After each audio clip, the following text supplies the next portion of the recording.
pendengar, selamat datang di podcast Demo Hit. Hari ini kita bakal bahas topik yang penting banget nih, yaitu bagaimana membudayakan demokrasi Pancasila di Indonesia. Tapi sebelumnya aku kenalkan, saya Zakia Sri Nurhaliza, dan kali ini saya ditemani oleh 3 narasumber yang kece-kece banget nih. Ada Syafa Fauzia, ada Andin Rahmaharani, dan yang terakhir ada Axel Nicholas.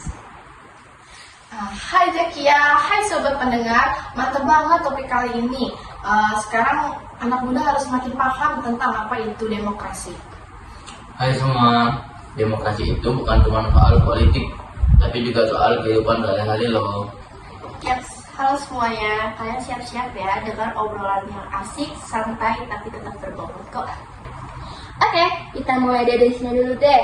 Nah, sebelumnya aku mau nanya nih, kan katanya demokrasi itu udah bagian dari Pancasila. Tapi demokrasi Pancasila itu maksudnya apa sih? Nah, demokrasi Pancasila itu artinya sistem demokrasi yang berdasarkan pada nilai-nilai Pancasila. Jadi rakyat ikut berperan aktif dalam pemerintah, tapi tetap dengan semangat gotong royong, bermusyawarah, dan menjunjung tinggi hak asasi manusia. Ya, bukan demokrasi bebas semaunya.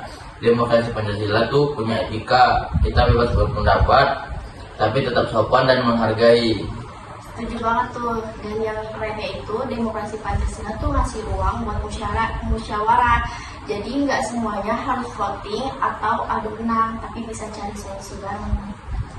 Nah, menurut kalian bertiga ini, gimana sih caranya supaya demokrasi ini nggak cuma jadi teori, tapi kita juga bisa memudayakan dalam kehidupan kita sehari-hari ini loh? Kalau menurut saya itu kita mulai dari kebiasaan sederhana seperti mendamai pendapat orang lain sampai selesai tanpa memotong pembicaranya. Itu udah bentuk dari demokrasi loh. Atau dalam komunitas, biasakan buat diskusi dulu sebelum mengambil keputusan. Jangan egois, tapi cari titik tengah. Dan di media sosial juga ya guys, jangan asal share, jangan gampang ngegas. Demokrasi digital juga penting guys. Tapi nih ya, realitanya masih banyak yang belum paham apa sih tantangan terbesar dalam membudayakan demokrasi Pancasila. Kalau tantangannya tuh kadang orang salah paham ya. Mereka kira demokrasi itu artinya bebas-bebasnya. Padahal tetap ada batas norma dan hukumnya. Nah, terus masih banyak yang belum tahu, yang belum mau mendengar pendapat yang berbeda. Padahal perbedaan itu biasa dan sehat dalam demokrasi. Satu lagi, pasif. Banyak yang bilang tuh nggak ngaruh suara gue, padahal demokrasi itu bisa hidup kalau warganya aktif. Nah, setuju banget nih. Tapi sebelum kita tutup, kasih dong pesan untuk anak muda soal demokrasi Pancasila. Ayo guys, jangan cuma jadi penonton ya. Anak muda harus ikut berperan dan sadar apa itu demokrasi. Jaga kebebasan dengan tanggung jawab. Demokrasi itu soal kita semua. Dan ingat juga, beda pendapat itu bukan musuh. Justru itulah kekuatan demokrasi. Oke guys, makasih banyak untuk obrolan kita pada kali ini. Obrolan kita sangat seru banget. Semoga ini bisa jadi pengingat buat kita semua untuk terus jaga nilai-nilai Pancasila dalam kehidupan sehari-hari. Oke, sampai jumpa di episode berikutnya ya. Bye. Bye.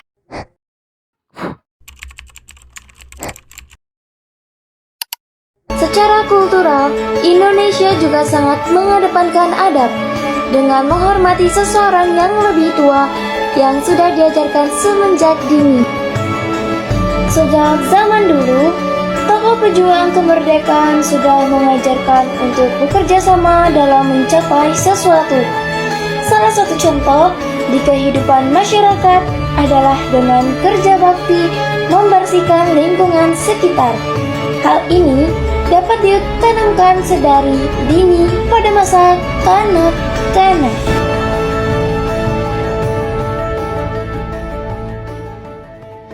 Secara demokrasi, negara kita menganut sistem musyawarah untuk mencapai mufakat dalam menyelesaikan persoalan.